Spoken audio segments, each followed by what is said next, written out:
देखिए, बुधवार को लगने वाले होट बाजार में यहां पर एक महिला को चोरी करते हुए रंगे हाथों गिरफ्तार किया गया। बताया जा रहा है कि महिला हर बुधवार बाजार में आकर कोई ना कोई सामान चुरा लेती थी।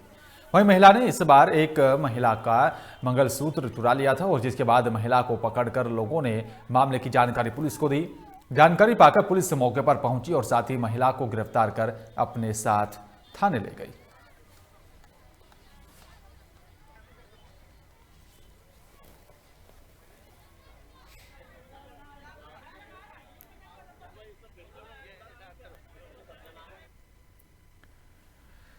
एक तरफ शिवराज सरकार दावा करती है और साथ ही नई नई योजनाएं ग्रामीण क्षेत्रों के लिए सरकार लाने की बात करती है, लेकिन उन योजनाओं पर पलिता उन्हीं के अधिकारी कर्मचारी लगाते हुए नजर आते हैं। आपको बता दें कि पंचायत के लेखपाल NS कलावत ने तो यहां पर समय पर कार्यालय आते हैं और ना ही अपना कार्य समय पर करते हैं और साथ ही ऑफिस से भी ज्यादातर गायब रहते हैं, जिसका खामियाजा लोगों को भुगतना पड़ रहा है और साथ ही शासन की योजनाओं का लाभ लोगों तक नहीं पहुंच पा रहा। जब इस संबंध में जनपद पंचायत CEO से बात की गई तो उन्होंने नोटिस जारी कर कार्रवाई करने की बात कही है। अब देखने वाली बात यह होगी कि क्या ऐसे कर्मचारियों पर कार्रवाई की जाएगी या नहीं। बिल्कुल सही कहा, उनको अपन नोटिस जारी करेंगे, वही कैंडिडेट आए और अगर उनको अपन कारण बताओ सूचना पत्र जारी करेंगे कि आप लेट क्यों आए, और यदि उनका जो उत्तर देंगे वो अगर उनका वो समाधान कारक उत्तर नहीं होगा तो हम 1 दिन का वेतन काटेंगे। और बार बार वो यदि यही गलती वो लेट आने की बार बार करेंगे तो उनके खिलाफ अपन फिर जो है। और चलिए बात करेंगे अगली खबर की। आपको बता दें कि विदिशा से इस वक्त की बड़ी खबर, मुक्ताखेड़ी गांव में करीब आधा दर्जन कौवों को यहां पर शव मिले हैं। बर्ड फ्लू से मरने की यहां पर जताई जा रही है आशंका। जांच पड़ताल में डॉक्टरों की टीम जुटी हुई है। आपको बता दें कि डॉक्टरों ने यहां पर कहा कि जांच के बाद जो है पूरी बात का खुलासा किया जाएगा कि आखिरकार किस वजह से इन कौवों की यहाँ पर मौत हुई है। आपको बता दें कि लटरी क्षेत्र के ग्राम मुक्ताखेड़ी का ये उनका मामला बताया जा रहा है, जहां पर जो है एक साथ कई कौवों के यहाँ पर जो है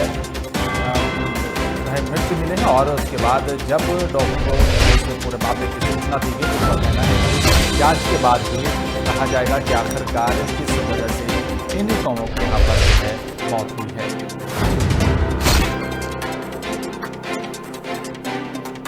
दिशा से इस वक्त की बड़ी खबर आप तक पहुंचा रहे हैं। और चलिए बात करेंगे दतिया की। दतिया जिला कलेक्टर संजय कुमार और साथ ही जिला आबकारी अधिकारी निधि जैन के निर्देश पर शराब भट्टियों पर आयकर दबिश दी है और साथ ही दबिश के यहां पर दौरान मौके पर शराब बनाने की सामग्री सहित 3 लाख रुपए की शराब नष्ट की गई। इस संबंध में जब आबकारी अधिकारियों से बातचीत की गई तो उन्होंने बताया कि जिला कलेक्टर और साथ ही जिला आबकारी अधिकारी निधि जैन की ऐसी मंशा है कि अवैध शराब बनाने वाली सभी भट्टियां बंद हो जाएं और जिसके लिए लगातार कोशिश की जा रही है और लगातार कार्रवाई की जा रही है। उन्होंने बताया कि शराब जब्त कर ली गई है और साथ ही ग्वालियर सैंपल के लिए भेजी जाएंगी। वहीं आम जन का कहना है कि ये शराब जहरीली भी हो सकती है। देखो, हम लोग इस वित्तीय वर्ष में लगभग 17-18 अड्डे हम तोड़ चुके हैं, क्योंकि SP साहब, कलेक्टर साहब और जिला आबकारी अधिकारी महोदय के सख्त निर्देश में पूरा अमला, आबकारी और पुलिस दोनों काम कर रहा है। तो जैसा जैसा हमको समय मिल रहा है, समय भी मिल रहा है, स्टाफ आबकारी का कम है ना, तो कार्रवाई सतत। और इस खबर पर तमाम जानकारी के लिए हरिशंकर हमारे संवाददाता फोन लाइन पर जुड़ गए। हरिशंकर, अवैध शराब के खिलाफ बड़ी कार्रवाई की गई है, क्या कुछ है पूरा मामला, क्या कुछ ताजा अपडेट है?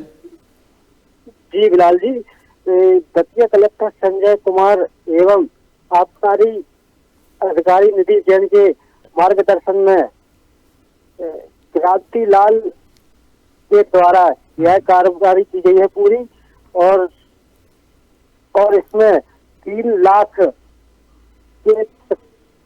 के समथिंग पूरी कार्रवाई की गई है, जिसमें उपकरण सहित नष्ट किए गए हैं। और सर, दूरी होने की वजह से वहां पर जो कंजरों के द्वारा अवैध शराब बनाई जा रही थी, वो उनको देखकर भाग खड़े हुए सर। शुक्रिया आपका हरिशंकर, तमाम जानकारी साझा करने के लिए, विस्तार से बातचीत करने के लिए।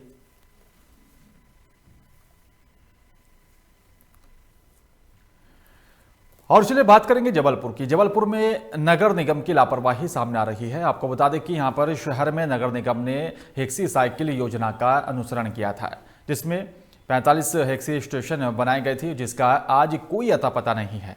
अधिकारियों की लापरवाही से योजना 2 साल में ही बंद हो गई है और साथ ही नगर निगम ने पैसों का दुरुपयोग किया, लेकिन कोई सफलता हाथ नहीं लगी है और साथ ही यहां पर पैसों की बर्बादी का भी नजारा देखने को मिल रहा है।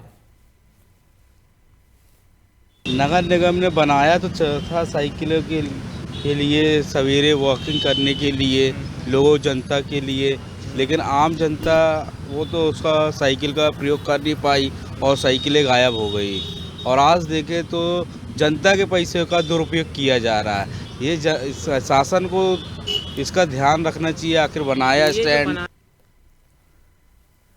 और चलिए बात करेंगे पंधाना की। पंधाना के जिला खंडवा ब्लॉक कैछुआ गांव माखन से सभी पात्र व्यक्तियों को यहां पर उचित मूल्य की दुकानों से रियायती दर पर खाद्यान्न का वितरण सुनिश्चित करने के लिए जो है अन्न उत्सव कार्यक्रम शुरू किया गया, जिसके लिए शासन ने सभी उचित मूल्य दुकानों पर नोडल अधिकारियों की यहाँ पर नियुक्ति की गई है और जिसके अंतर्गत ब्लॉक के मुख्यालय छगांव माखन की उचित मूल्य दुकान पर नोडल अधिकारी रवि नामदेव की उपस्थिति में ही हितग्राहियों को खाद्यान्न का वितरण कर अन्न उत्सव कार्यक्रम की शुरुआत की गई।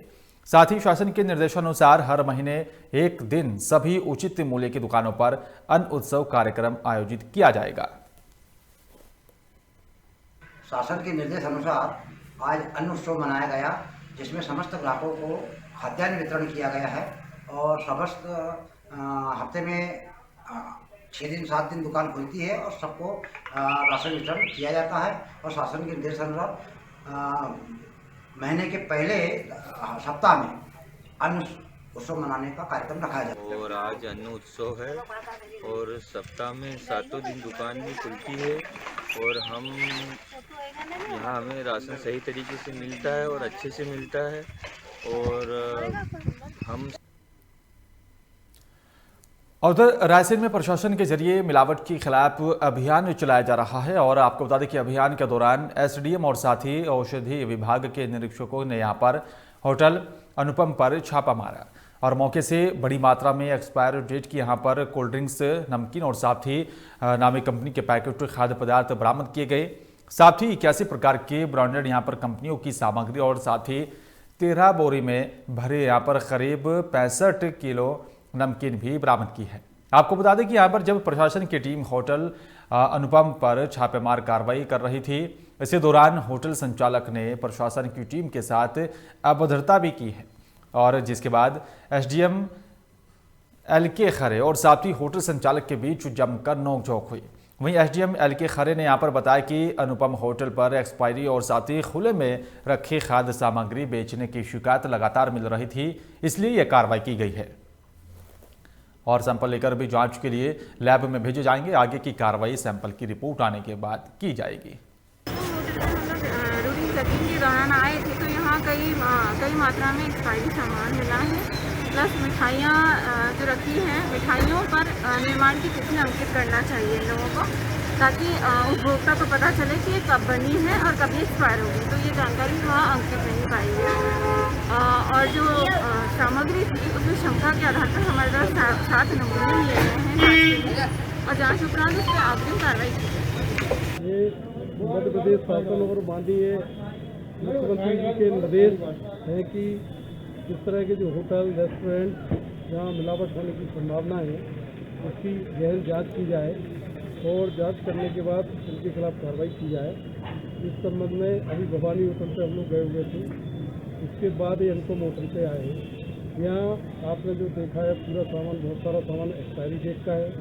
लूज इनके द्वारा पैक की जा रही है, कंटेनर नमकीन, बहुत सारी चीज़, ब्रेड, बिस्किट, काजू, ड्राई फ्रूट और तमाम चीज़ें ऐसी हैं जिन पे कोई डेट नहीं है, पैकिंग की डेट नहीं है और एक्सपायरी डेट नहीं है। तो उसी की हम लोग यहाँ एक फूड ड्रग कंट्रोल की जो हमारी मैडम है, तहसीलदार, नायब तहसीलदार और सारी टीआई साहब, इन चीज़ों के साथ हम लोग ये कार्रवाई यहाँ कर रहे हैं, सैंपलिंग लेने की कार्रवाई भी कर रहे हैं।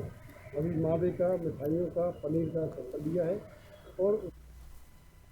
और इस खबर पर तमाम जानकारी के लिए नसीम हमारे संवाददाता फोन लाइन पर जुड़ गए हैं। नसीम, अनुपम होटल पर छापेमार कार्रवाई की गई है, क्या कुछ पूरा मामला है और क्या कुछ ताजा अपडेट है?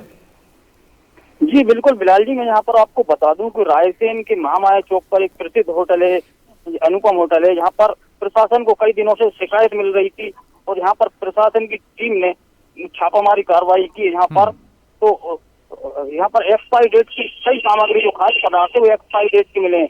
जब प्रशासन की टीम, एसडीएम और खाद्य विभाग की टीम जब वहाँ पर पहुंची तो वहाँ पर ये होटल संचालक के पुत्र, उन्होंने प्रशासन की टीम के साथ अभद्रता की। उन्होंने मौके पर पुलिस बल को बुलवाया, इसके बाद आगे की कार्रवाई की गई। बता दें यहाँ पर कि लगभग 63 केजी नमकीन है जो एक्सपायरी डेट का मिला है, वहीं कोल्ड ड्रिंक वगैरह भी एक्सपायरी डेट की मिली है। वहीं जो एसडीएम है उनका कहना है कि अभी जो जांच के सैंपल भेजे गए, बहुत सी चीजों के जांच के सैंपल लिए गए हैं और लैब में भेजे गए हैं। इसके बाद जिनकी रिपोर्ट आने के बाद आगे की कार्रवाई की जाएगी। जी बिलाल जी। बिल्कुल, लेकिन और साथ ही जिस व्यक्ति ने यहाँ पर जो है छापेमार कार्रवाई करने जब टीम पहुंची थी और उस टीम के साथ अभद्रता की है, क्या उस मामले को लेकर भी कोई कार्रवाई की गई है? हाँ बिल्कुल, वहीं एसडीएम का कहना है इसके विषय में, उन्होंने ये कहा है कि अभी थाने में इसकी भी शिकायत वो करेंगे। शुक्रिया आपका नसीम, तमाम जानकारी साझा करने के लिए और विस्तार से बातचीत करने के लिए।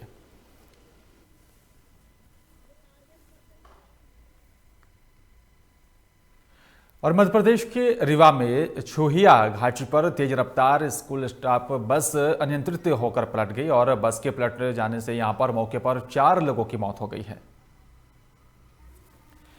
और साथ ही आपको बता दें कि यहां पर अस्पताल ले जाते समय रास्ते में मौत हुई और वहीं 2 दर्जन से भी अधिक लोग गंभीर रूप से घायल बताए जा रहे हैं।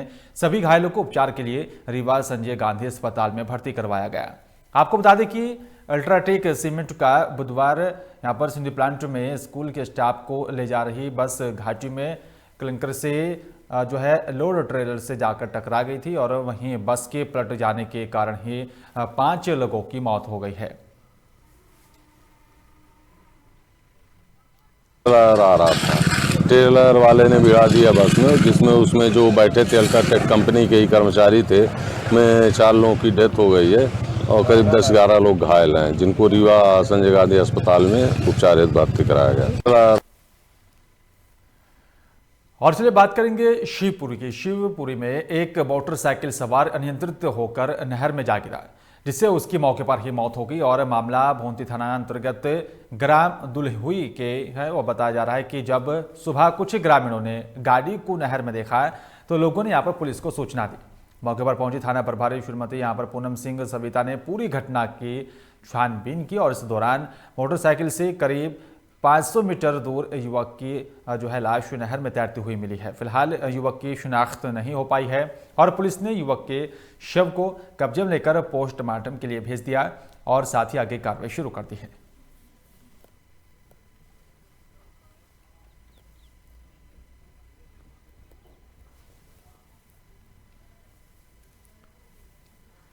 मध्य प्रदेश सरकार की कैबिनेट मंत्री महेंद्र सिंह सिसोदिया का कैबिनेट मंत्री बनने पर बीजेपी नेताओं और साथी कार्यकर्ताओं ने जोरदार स्वागत किया। कैबिनेट मंत्री महेंद्र सिंह सिसोदिया ने कार्यकर्ताओं को संबोधित करते हुए कहा है कि सरकार की योजनाओं का लाभ पहुंचाकर उन्हें लाभान्वित किया जाएगा। बीजेपी ही यहाँ पर एक ऐसी पार्टी है जिसमें हर वर्ग का सम्मान होता है और साथ ही समाज की अंतिम पंक्ति में खड़े व्यक्ति के यहाँ पर सशक्तिकरण के लिए भी योजनाएं बनाई जाती हैं। माननीय मुख्यमंत्री जी के नेतृत्व में प्रदेश सरकार विकास की राह पर निरंतर तेज गति से काम कर रही है। और साथ ही कहा कि बीजेपी नेता भानु जैन, जनपद अध्यक्ष प्रहलाद सिंह यादव, रामकरण यादव सहित कई नेता मौजूद रहे।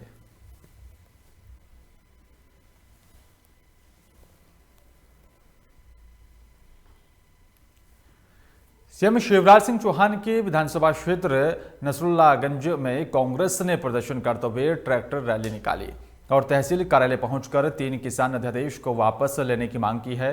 साथ ही कार्यकर्ताओं के ऊपर हो रही लगातार कार्रवाई के विरोध में भी अनुविभागीय अधिकारी राजस्व दिनेश सिंह तोमर को ज्ञापन सौंपा गया। यहाँ पर आपको बता दें कि प्रदर्शन में पूर्व मुख्यमंत्री दिग्विजय सिंह, पूर्व केंद्रीय मंत्री अरुण यादव, वर्तमान सोनकच्छ विधायक सज्जन सिंह वर्मा और पूर्व मंत्री और साथ ही विधायक कुणाल चौधरी सहित कई कांग्रेस के नेता मौके पर मौजूद रहे।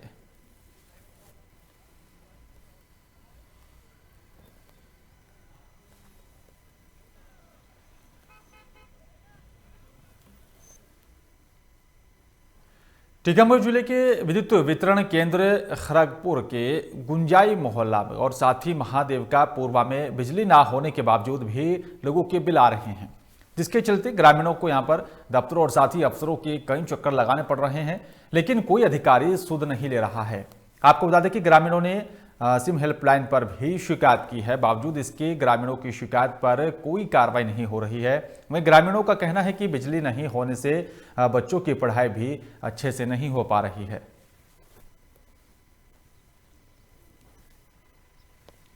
हमारे यहाँ ना तो लाइट आती है और खम्मा गड़ चुके हैं, बिल भी लग रहा है, मीटर चालू हैं, करीब 3-4 साल से लाइट नहीं आ रही है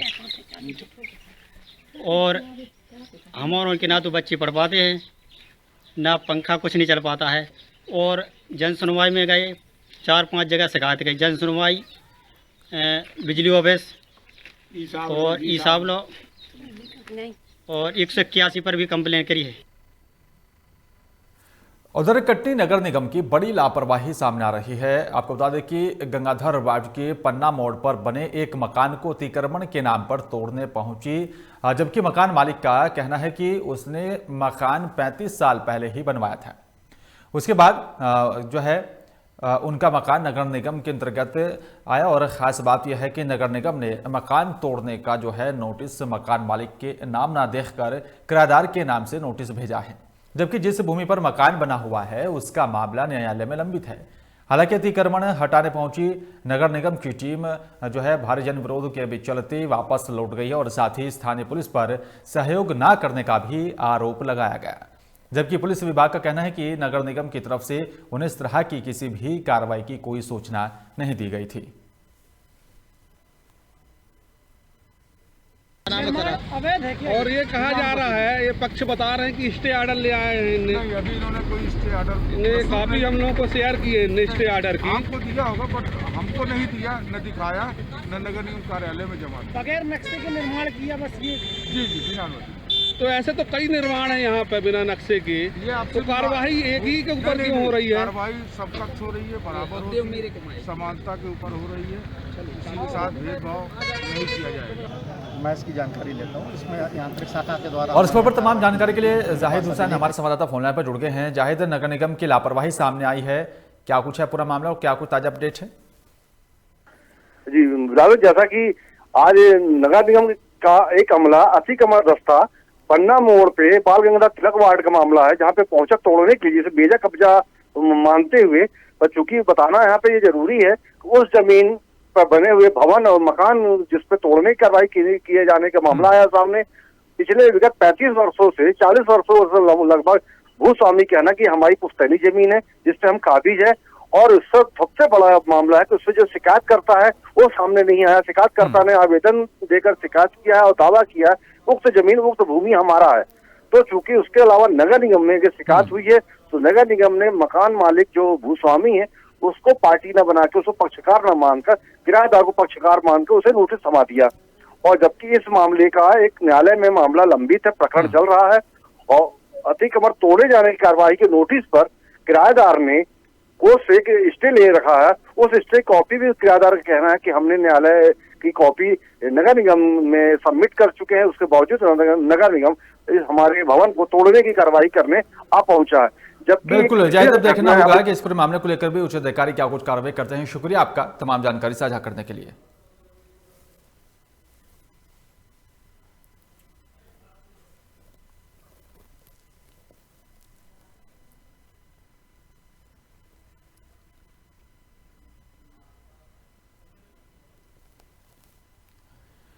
और फिलहाल इस बुलेटिन में मेरे साथ सिर्फ इतना ही। बाकी तमाम खबरों के लिए आप देखते रहिए लोकमंच। नमस्कार।